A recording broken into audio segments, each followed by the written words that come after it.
Hello students, how are you. आज का topic है सेल का विद्युत वाहक बल एवं गिब्स ऊर्जा। देखिए, गैल्वेनिक सेल या वैद्युत रासायनिक सेल रासायनिक ऊर्जा को विद्युत ऊर्जा में परिवर्तित करते हैं। इनमें स्वतः रेडॉक्स अभिक्रिया होती है जिससे रासायनिक ऊर्जा परिवर्तित होती है किसमें? वैद्युत ऊर्जा में। देखिए, सेल के अंदर बाह्य परिपथ में आवेश का प्रभाव होता है, यानी एनोड से कैथोड की तरफ क्या प्रवाहित होते हैं? सेल में हमने पढ़ा है सेल इलेक्ट्रॉनों का प्रवाह होता है और इलेक्ट्रॉनों के प्रवाह के कारण सेल में विद्युतीय कार्य संपन्न होता है। ये जो आवेश प्रवाह होता है, आवेश का प्रवाह होता है तो सेल में क्या संपन्न होता है? विद्युतीय कार्य। और सेल में ये जो विद्युतीय कार्य संपन्न होता है, ये सेल में प्रवाहित आवेश व सेल के विद्युत वाहक बल के गुणनफल के बराबर होता है। क्लियर? यानी सेल में किया गया कार्य W बराबर होता है प्रवाहित आवेश Q और सेल का विद्युत वाहक बल E सेल। अब सेल में कितना आवेश प्रवाहित हो रहा है? सेल में प्रवाहित आवेश कितना है, यह निर्भर करता है रेडॉक्स अभिक्रिया के दौरान विनिमय हुए इलेक्ट्रॉनों की संख्या पर। ठीक है, रेडॉक्स अभिक्रिया में कितने इलेक्ट्रॉनों का विनिमय होता है? एक इलेक्ट्रॉन का विनिमय हो रहा है रेडॉक्स अभिक्रिया के दौरान। एक इलेक्ट्रॉन से मतलब होता है एक मोल इलेक्ट्रॉन का विनिमय होता है और एक मोल इलेक्ट्रॉन पर जो आवेश होता है उसको बोलते हैं एक फैराडे। एक मोल इलेक्ट्रॉन पर कितना आवेश होता है? एक फैराडे। ठीक है, एक मोल इलेक्ट्रॉन पर आवेश कितना है? एक फैराडे। अगर n मोल इलेक्ट्रॉनों का विनिमय हो रहा है तो n मोल इलेक्ट्रॉन अगर विनिमय होते हैं तो कितना आवेश प्रवाहित होता है? n Faraday. कितना आवेश प्रवाहित होता है? n फैराडे, जिसको लिखते हैं nf। क्या लिखते हैं? nf।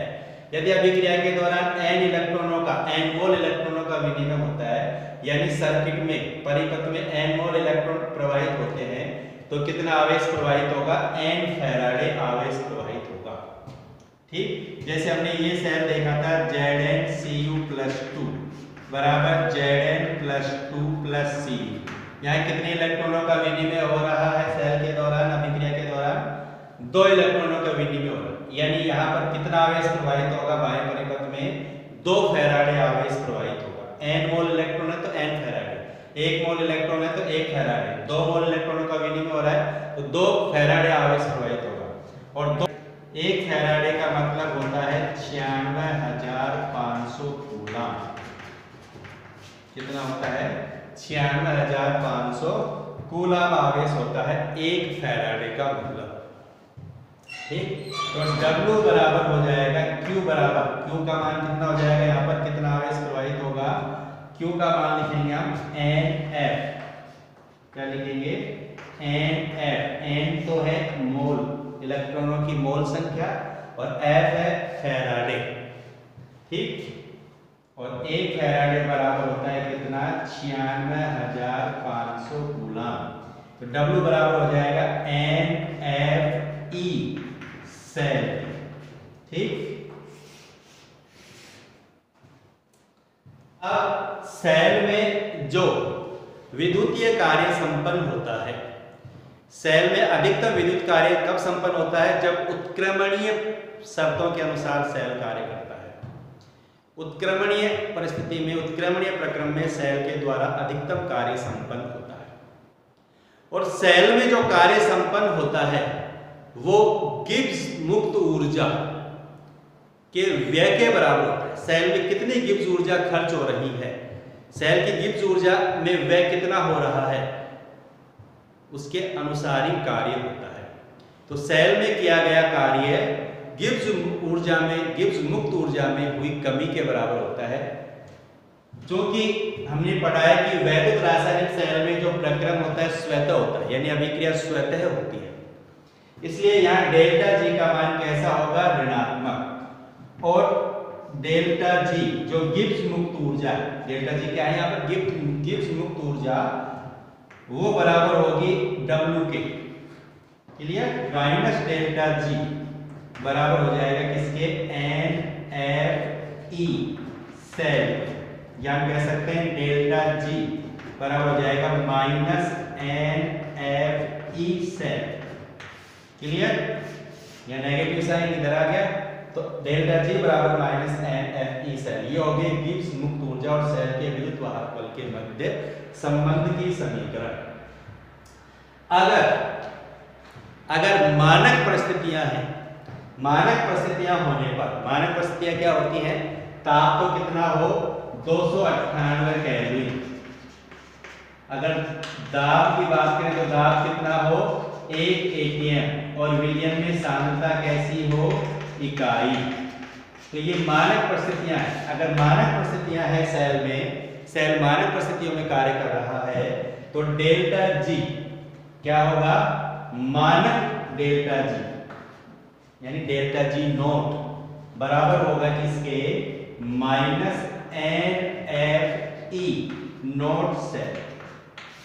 ठीक, डेल्टा जी नोट बराबर हो जाएगा माइनस NFE नोट सेल के हो जाएगा, यानी मानक गिब्स ऊर्जा होगी जो बराबर हो जाएगी माइनस NFE नोट सेल।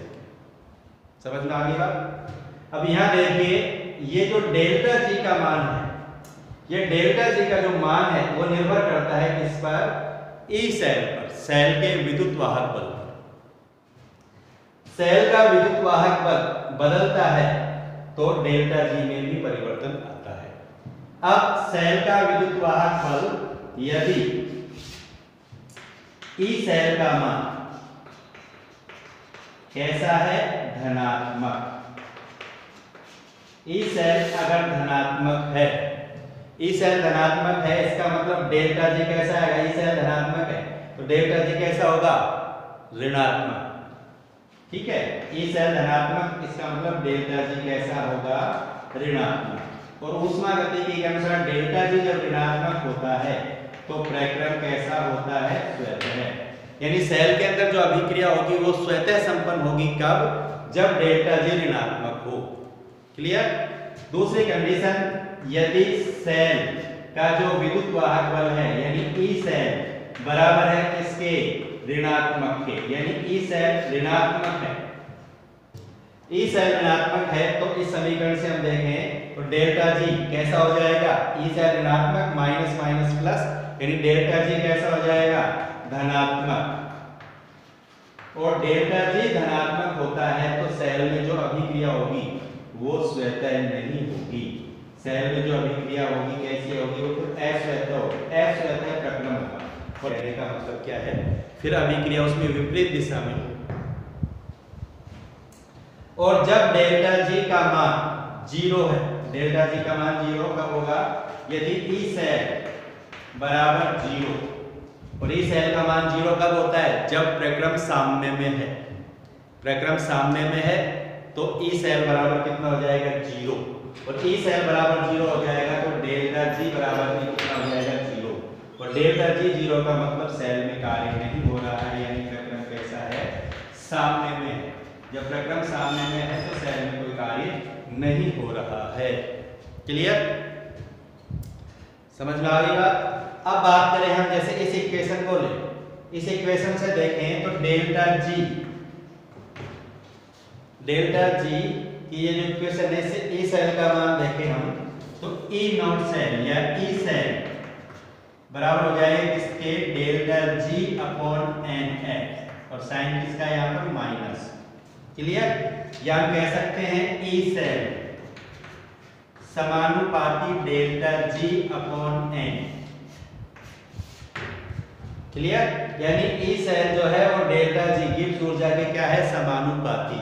अगर n का मान 1 है, यानी 1 इलेक्ट्रॉन के लिए, प्रति इलेक्ट्रॉन के लिए सेल का जो विद्युत वाहक बल होगा वो गिब्स मुक्त ऊर्जा के क्या होगा, समानुपाती। क्लियर?